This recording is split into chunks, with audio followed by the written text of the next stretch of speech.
Welcome to World of Rock Hound. I'm Kyle. Today we're going to be doing some arts and crafts, so let's go ahead and get into it.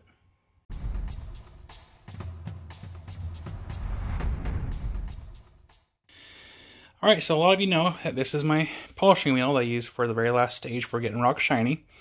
The only issue I have with it is that I can only work on rocks that are so big before I run out of space. So my project today, kind of an arts and crafts project, is to show you how I'm going to be turning this Berber carpet, which is this the very exact same carpet that's used for my polishing wheel, and making it smaller so it'll fit on the angle grinder that I have. So we're just going to use this as our template. Cut one piece to shape, back it with Velcro, glue it into place, and then allow it to dry. So let's go ahead and get into it. Alright, so to start off with, we're going to take a permanent marker and we're just going to put this pad here on the back of this carpet so we can kind of mark where we need to cut. Actually, it might be better if we just go ahead and trace it too. I'm not going to worry about the center because that's not going to be important for when we have to use the pads.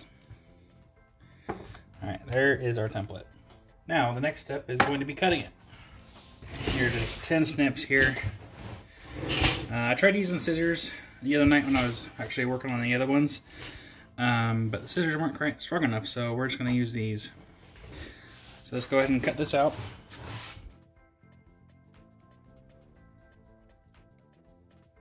Now we're going to go ahead and cut the circle here. And then what I like to do, kind of like to move the carpet out this way, just so I can make sure I get any of the loose ones off, like the little carpet hairs there. And then come back to these little scissors here, and just trim that up.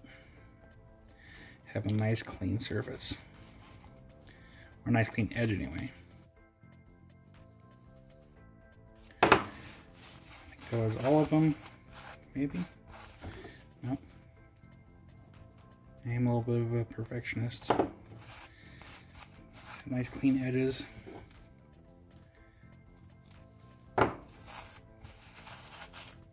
Sweet.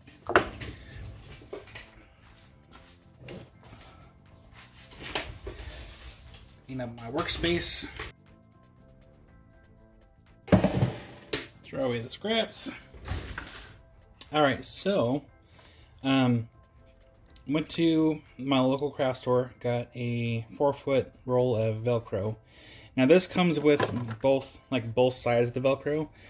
The side that we're gluing to the back of the carpet is actually the side that's more of a fabric, so the Velcro can actually grab onto it. And I'll show you why we're picking this side over the actual Velcro side. This is the underside of the angle grinder, and it's already that grab material, so the fabric can grab onto it. So that's why we're picking the other side of the whole roll. So this will work pretty good. And I also bought some glue here. Oh, dang it! That's fine. No, it's not.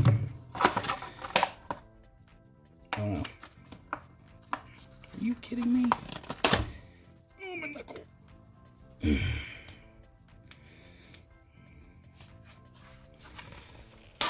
Okay. And then for the glue, we're going to use this E6000. Again, also bought this at the craft store. This was about $6. And it's good for fabric, metal, woodworking, ceramic, and more. And it's also flexible, which we're going to need that too for when it does dry, so we can use it. So we're going to use this to adhere these strips to the back of this carpet. So these strips are meant to adhere to cloth and stuff, like on contact.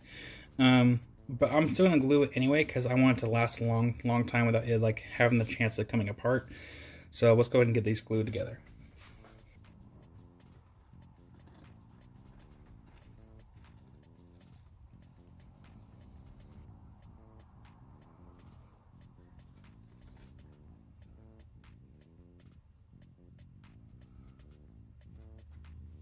Now, I did want to make sure that I have these two strips close to each other because I want to utilize as much as the fabric as possible for that way it has a good grab on the Velcro. So now that we have the glue on here, just very carefully. Oh dear.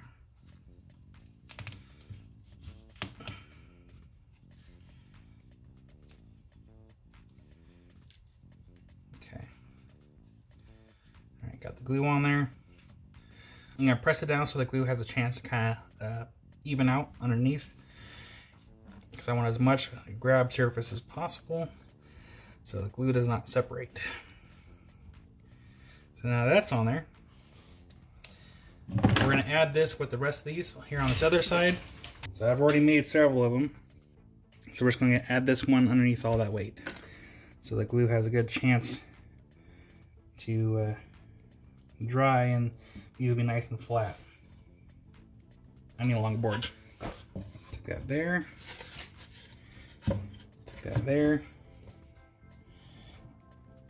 Put these nice big rocks on here. So the dry time for this glue is 24 hours for curing. For maximum bond, it's probably up to about 72 hours. So I'll go ahead and wait the 72 hours. That way I can have the best possible chance of these actually working.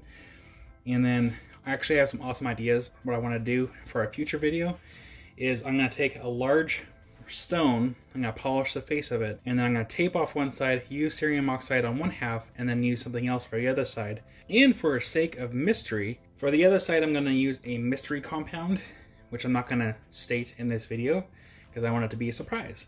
So you guys are going to have to keep an eye out for that video and see what I use and see how it turns out. And yeah, it'll be kind of a fun experiment. So that'll do for today's arts and crafts. And again, keep an eye out for that video, and we'll see how that all turns out. So until next time, rock on.